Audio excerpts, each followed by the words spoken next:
Estados Unidos está coqueteando con la extinción porque perdió el contexto metafísico en el que fue enmarcada su constitución.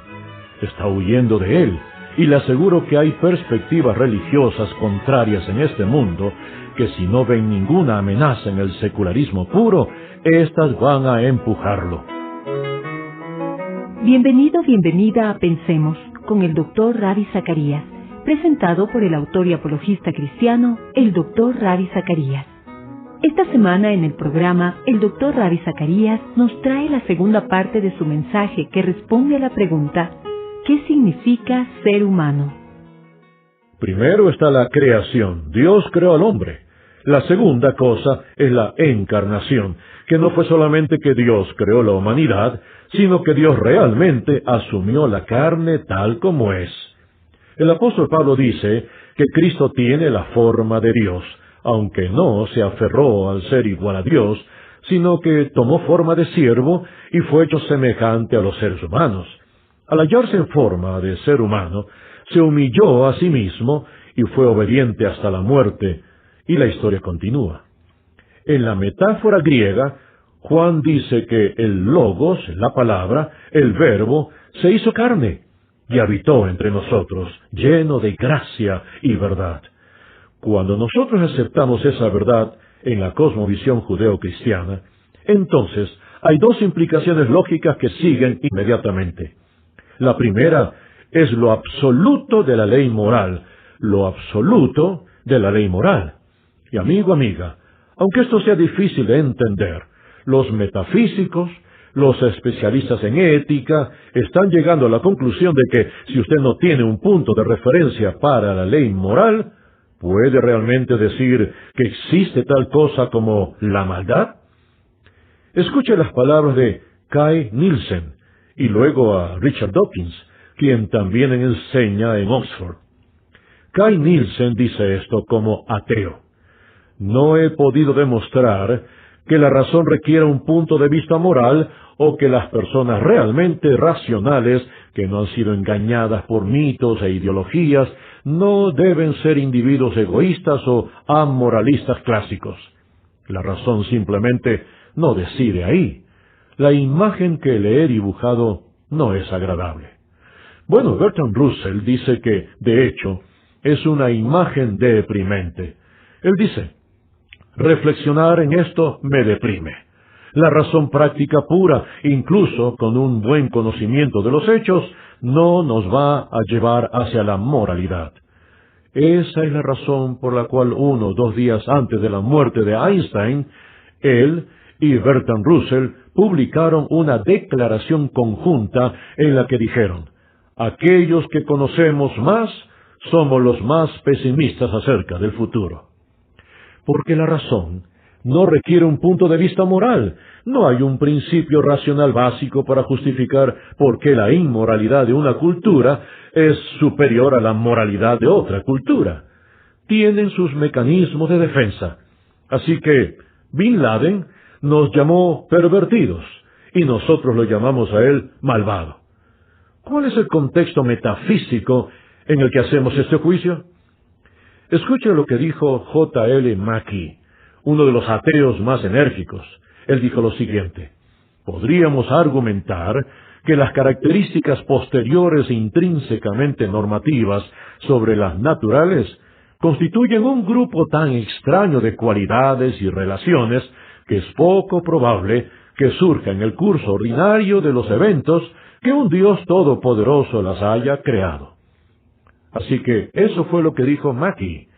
Nielsen dice que no es racionalmente posible llegar a la moralidad a menos que sea por una motivación de autopreservación, que no se autojustifica si usted es más fuerte.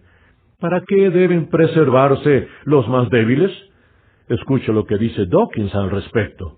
En un universo de electrones, genes egoístas, fuerzas físicas ciegas y replicación genética, algunas personas resultarán heridas. Otras personas tendrán suerte y no encontrarán ninguna rima o razón en ello, ni tampoco justicia alguna.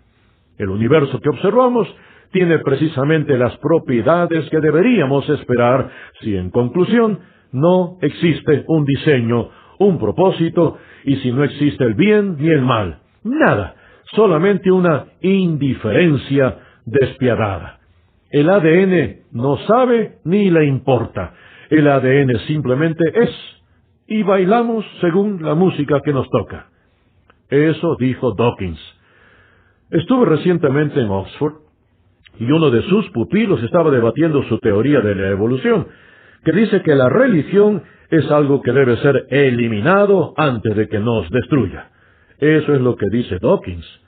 Le presento el hecho, la ley moral, que es tan convincente y tan motivadora desde el interior. ¿Sabe lo que me dicen los 10 mandamientos? Que mi vida es sagrada, que su vida es sagrada, que mi propiedad es sagrada, que su propiedad es sagrada, que mi palabra debe ser sagrada, que su palabra debe ser sagrada, que el tiempo es sagrado, que el matrimonio de su prójimo es sagrado, no lo corrompa, no mate, porque la vida es sagrada en su núcleo y ahora no queremos que nos lo recuerden. Vivimos bajo la ilusión de la neutralidad. He vivido en Occidente por más de 30 años de mi vida. Antes de eso nací, crecí y viví en la India. Me gustaría decirle una cosa, aunque quizá no le guste lo que voy a decirle, pero se lo diré de todas maneras. En esta etapa de mi vida, duermo igual de bien cuando alguien se molesta conmigo. Estados Unidos está coqueteando con la extinción porque perdió el contexto metafísico en el que fue enmarcada su constitución. Está huyendo de él, y le aseguro que hay perspectivas religiosas contrarias en este mundo que si no ven ninguna amenaza en el secularismo puro, éstas van a empujarlo. La única cosmovisión que puede resistir a otra cosmovisión trascendente es una cosmovisión que es trascendente y verdadera, que tiene detrás una fortaleza moral y una valentía moral. Así que tenemos lo absoluto de la ley moral, y en segundo lugar, rápidamente, tenemos la implicación de la supremacía del amor. La supremacía del amor. Hace algún tiempo estuve hablando con un prominente atleta olímpico, no le daré más detalles. Él fue más allá de todo lo que creyó posible alcanzar. Desde que tenía 12 años de edad, su meta era ganar una medalla de oro. Finalmente, fue a las Olimpiadas y tuvo una participación increíble que salió en los periódicos de todo el mundo. Su carrera final iba a ser televisada. Miles de millones de personas iban a mirarla. Él fue a mi oficina para pasar una mañana conmigo y voló muchas horas para llegar a verme. Era un atleta rudo, con una apariencia sólida. Se sentó al otro lado de la mesa y no esperaba escuchar lo que oí. Él dijo: me siento vacío por dentro después de haber ganado la medalla de oro. En mi carrera final, en el último segundo antes de escuchar el disparo, la única pregunta que había en mi corazón era: ¿será que mi papá me está viendo? Me separé de mi padre y él me dijo que yo nunca llegaría a hacer nada. Pero yo estaba a punto de correr para ganar la medalla de oro y el único pensamiento que había en mi cabeza era: ¿será que mi papá me está viendo? Y este enorme joven, con lágrimas en su rostro, dijo: perdí una zancada cuando se disparó la pistola y terminé ganando la medalla de bronce. Debí haber ganado la medalla de oro. Pero no estoy aquí para hablar de eso. Me gustaría que me ayude. ¿Cómo puedo reconciliarme con mi papá? Cuando estuve dando una charla en Doha, esto es en Qatar, a las tropas estadounidenses en una conferencia acerca de la guerra mundial contra el terrorismo, ellos se pusieron en fila para apretar mi mano. El equipo militar más poderosamente equipado del mundo. ¿Sabe qué era lo que me decían? Decían: ¿puede llamar a mi mamá cuando regrese? ¿Puede llamar a mi papá? ¿Puede llamar a mi esposa? Dígale que la amo. Esta es la supremacía del amor. Así que cuando la Biblia dice: de tal manera amó Dios, que entregó, me gustaría que usted piense por un momento en ese instante crucial en la fe cristiana, en la cruz, cuando la historia encontró su intersección, Jesús miró a un joven, le señaló a su madre y le dijo, cuida de ella. Él le dice a ella, es tu hijo. El amor de Dios es algo que necesitamos desesperadamente, y mientras más huimos de Él, nos despojamos de todo lo que el mundo realmente anhela. Bertrand Russell dijo, de todas las búsquedas de la vida, la única que nunca encontré fue el amor. Usted está empobrecido cuando no lo tiene, y el Dios hecho hombre es ese paradigma. En tercer lugar, rápidamente, primero Dios creó la humanidad. En segundo lugar, tomó la forma de la humanidad. En tercer lugar, está la transformación. La transformación es muy franca. Lo que Dios realmente dice al final es que el corazón humano es desesperadamente perverso y necesita ser transformado. ¿Sabe? Yo vengo de la India. Mis ancestros pertenecían a la casta alta del sacerdocio hinduista. Yo vengo de un trasfondo muy sofisticado de lingüistas. Mi abuelo fue el primer profesor de inglés asignado por los británicos en la Universidad de Madrás. Mi papá era un hombre poderoso en el Departamento de Estado y los idiomas venían con facilidad a mis ancestros. Pero, además, ellos eran sacerdotes. Y llegó el día en la vida, que fue casi como los que describen los filósofos platónicos cuando claman, todas estas sombras son grises, pero quiero tocar un rostro. Quiero encontrar esa relación personal. Y yo la encontré en Cristo. En la cama de un hospital después de haber intentado suicidarme cuando tenía 17 años. Y le aseguro que esa relación, el cambio que Dios produce, no es tanto en el exterior, lo cual es muy fácil de lograr. Es en el interior que Él le cambia.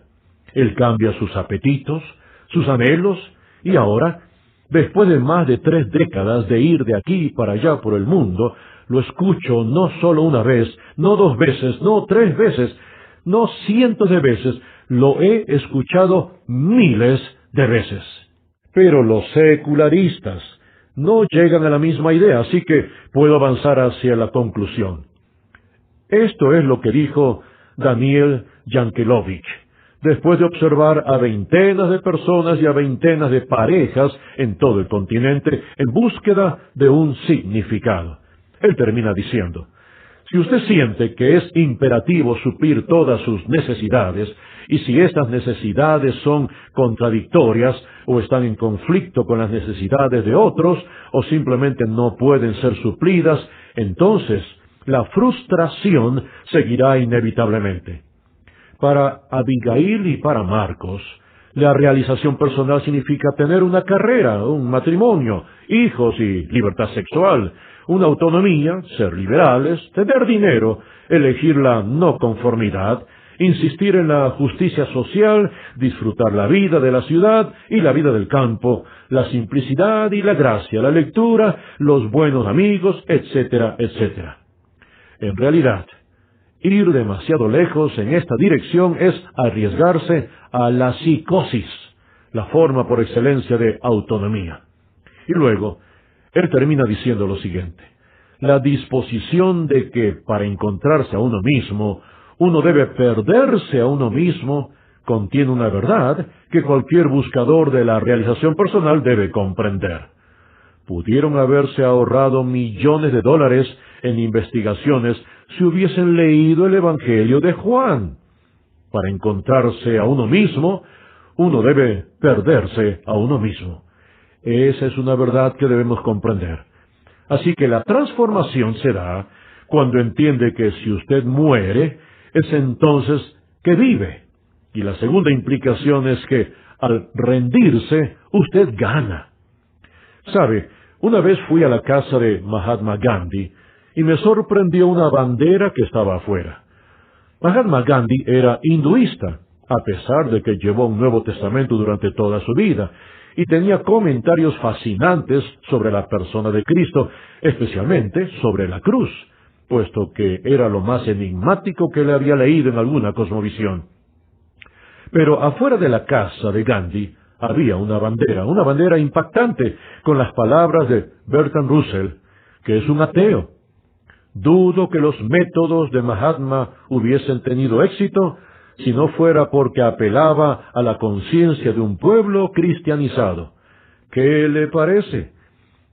Dijo, dudo que los métodos de Mahatma hubiesen tenido éxito si no fuera porque apelaba a la conciencia de un pueblo cristianizado. Así que, aquí está un ateo diciéndole a un panteísta que tuvo éxito debido a una conciencia cristianizada. Esto es inescapable, ¿verdad? Es inescapable cómo la no violencia funcionó en contra de un imperio poderoso debido a una conciencia cristianizada que cree en el valor de la vida, que se levantó y dijo, no podemos hacer esto, no podemos hacer esto, no podemos hacer esto. Así que tenemos la creación, la encarnación, la transformación y por último, la consumación. ¿Qué significa ser humano? Significa reconocer la diversidad que usted y yo tenemos en nuestro interior, y lo que necesitamos es buscar la unidad, que es la más grande búsqueda según los tres grandes que son Sócrates, Platón y Aristóteles, que por cierto es la razón por la que se crearon las universidades, para encontrar unidad en la diversidad. Esa es la razón por la que en las monedas de los Estados Unidos está la inscripción E pluribus unum, de los muchos uno. Esa es la razón por la que surgió la palabra quinta esencia, debido a las 4 esencias del planeta, tierra, aire, agua, fuego, no eran satisfactorias. ¿Cuál es la quinta esencia de la vida? La quinta esencia, la que nos une. Permítame sugerirle que es la adoración. Es la adoración.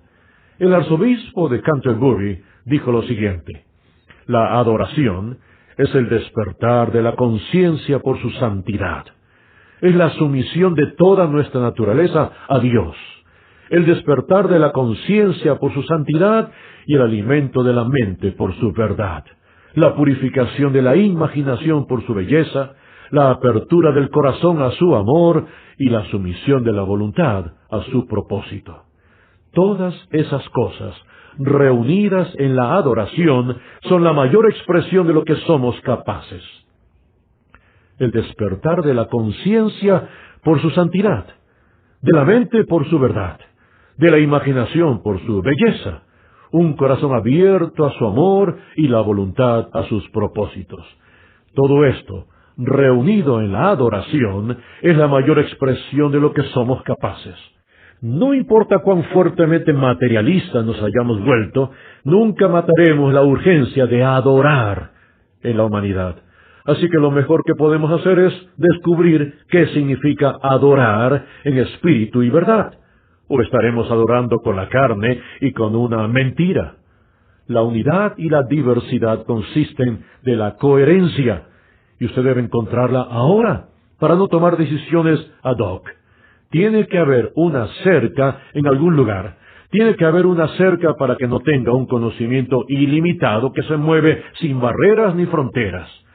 Chesterton dijo una vez, cada vez que vaya a quitar una cerca, haga una pausa el tiempo suficiente para descubrir por qué la pusieron ahí en primer lugar. La unidad y la diversidad intrínsecas y finalmente la diversidad y la comunidad futura, cuando estemos cara a cara con el mismo Dios. Quiero cerrar rápidamente con 2 ilustraciones. El escritor canadiense Douglas Coupland tiene un libro llamado La vida después de Dios. Él pertenece a la generación X y quería abandonar a Dios, por lo tanto decidió hacerlo. Pero al final dijo, he llegado a la conclusión de que todavía lo necesito. No sé cómo, pero lo necesito. Pero en un punto, él cuenta la historia de cuando estaba caminando por un jardín botánico y escuchó unas voces. Entonces vio a un grupo de mujeres ciegas que salieron a pasear por el jardín botánico. De repente una de ellas dijo, creo que estoy escuchando que alguien más está aquí. Y él respondió, sí señora, yo estoy aquí, pero está bien, solo estoy caminando. Ella preguntó, señor, ¿podría hacernos un favor? Él contestó, sí.